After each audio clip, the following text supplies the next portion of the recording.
Welcome once again my YouTube channel Camp Siddharth.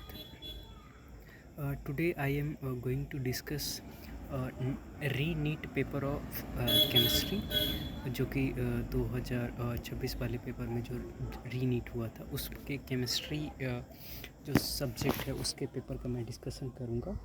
और उसमें से जो पहला क्वेश्चन है वो इनऑर्गेनिक केमिस्ट्री के जो कोऑर्डिनेशन केमिस्ट्री वाले पार्ट है उससे ये चैप्टर आया है और स्पेसिफिकली टॉपिक जो है आपका IUPAC नाम से रिलेटेड है।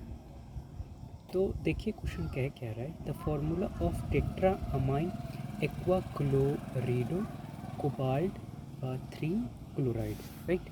तो जब भी हम IUPAC नाम लिखना स्टार्ट करते हैं तो हम क्या करते हैं ना कि हम पढ़ना स्टार्ट करते हैं। तो ये कहना ये चाह रहा है कि इसने बोला कि टेट्रा, तो टेट्रा अमाइन बोला है ना, तो टेट्रा अमाइन का मतलब क्या होता है? तो टेट्रा अमाइन का आपका सीधे सा मतलब है कि यहाँ पे 4 अमीन आपको लेना है।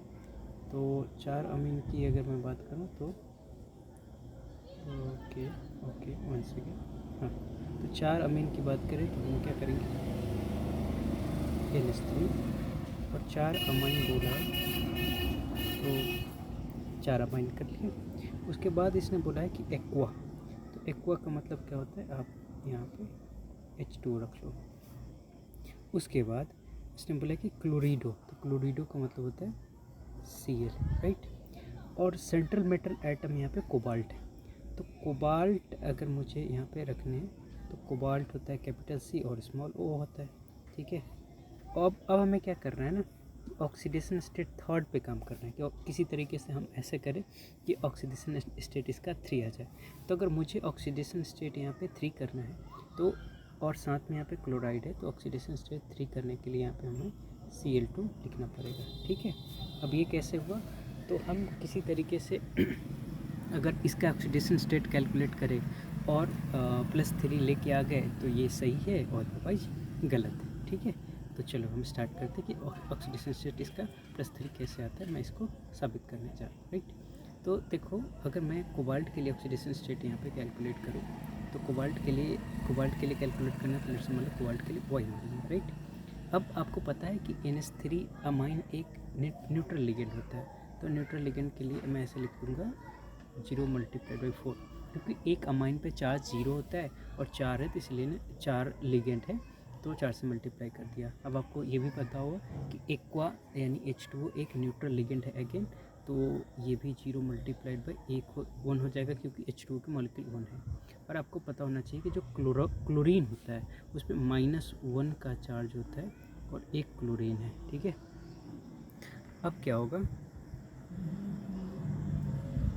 होगा कि यहाँ पे 2 क्लोरीन और है, तो 2 क्लोरीन और है तो हम क्या कर सकते हैं, 2 क्लोरीन के लिए यहाँ पे नीचे लिख सकता हूँ -1 × 2 और = 0, राइट।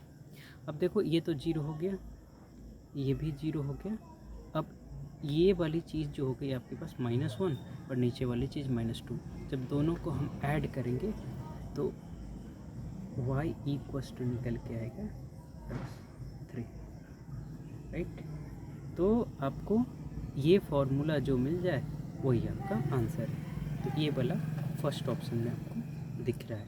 अब चूँकि ये सिंगल करेक्ट क्वेश्चन है तो एक से ज़्यादा ऑप्शन तो हो ही नहीं सकते, तो अगर एक से ज़्यादा ऑप्शन आपके नहीं हो सकते तो first one is the right answer for this particular question. तो आई होप कि ये क्वेश्चन का सॉल्यूशन आपको समझ में आया होगा। अगर समझ में आया होगा तो मेरे इस चैनल को लाइक करें, शेयर करें और सब्सक्राइब करें। Thank you so much. और इस चैनल पे बने रहिएगा क्योंकि इस चैनल पे बहुत कुछ आने वाला है। Okay, thank you so much.